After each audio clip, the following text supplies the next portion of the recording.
We're living in a fully electric house.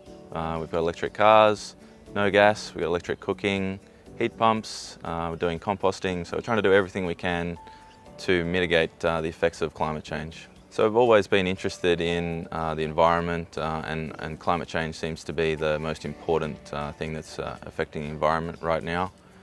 We moved into a house that has a roof that faces north and has a nice incline for solar. So we investigated and put solar on the roof. And once we saw all the data that gives us information about our energy usage, we saw that there was a lot of things that we could do to transform the whole house into a fully electric, very efficient house. So we started with a 6 kilowatt system and that was installed right up the top. And we watched how that performed over a full year. So we wanted to see all the seasons and how much energy we were producing with our aspect to the sun. And once we did that, we realized that based on our energy usage and the roof space that was available, so we ended up with actually a little bit more than double. We ended up with a 14 kilowatt system. So that produces close to 14 kilowatts during summer when the sun's shining nicely. But even on a day like today with cloud, we will produce around 4 or 5 kilowatts. So it's a large array. And in general, the advice we found was that you want to oversize your array if you can afford it and you've got the roof space to do it. So back in 2019, we did pick up a Tesla Model 3, and that has really opened our eyes to the possibilities of electrified transport. So we do a lot of regional driving. Our families are from the country, so we've clocked up 70,000 plus kilometres in that car now with 3 kids driving around mostly the east coast of Australia, but we've been down to Tasmania and up to Queensland.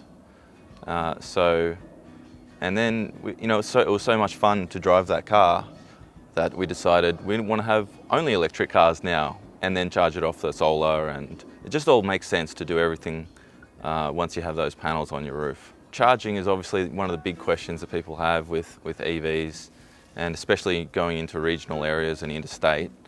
So it's actually quite simple. There's an app called PlugShare that shows you where all of the chargers are, and there's actually loads and loads of them. The NRMA have put tons of chargers in, like high power chargers. Tesla has a fantastic network of chargers, but then there's also power points. So if you're staying at a motel or at a caravan park, like we went out to Deniliquin, stayed at the Big Four out there, they have power points everywhere for caravans, right? So we just plugged into one of those and we filled up overnight. So charging isn't really the scary part. Once you try it out, you realise that it's fine actually, not a big deal. So we have a Nissan Leaf, which is a low-cost electric car, and we charge that at home just off a regular power point. So it's really simple as opening the charge port with the key fob, grabbing the charger, and that'll take a couple of hours to have a full battery. So it's easily recharged overnight, or even in the afternoon if you've got a nice sunny day. We also have a high power wall charger. So this is a Tesla wall charger that's going to charge a car much faster than a regular power point.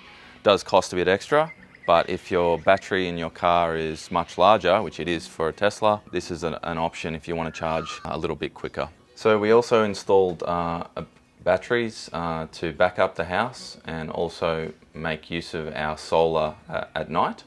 So these batteries run the whole house, as well as help charge cars and feed back into the grid since we joined a virtual power plant. So Tesla actually manages these batteries, and we're on a virtual power plant tariff that allows us to get a very high feed in. So we get 30 cents per kilowatt hour between 2 and 8 p.m. So that helps our bill in a very good way. So we've had a negative bill for the last 4 months. So that'll change over winter, I'm expecting, but yeah, it's definitely got a financial payback. There's obviously a capital outlay for these. These are quite expensive batteries, but over sort of 8 years or so, roughly 7-8 years, we do expect that we'll pay that off and then will be in a good financial position for that. So a lot of people think you need batteries to have an electric home or to have an electric car. That's definitely not the case.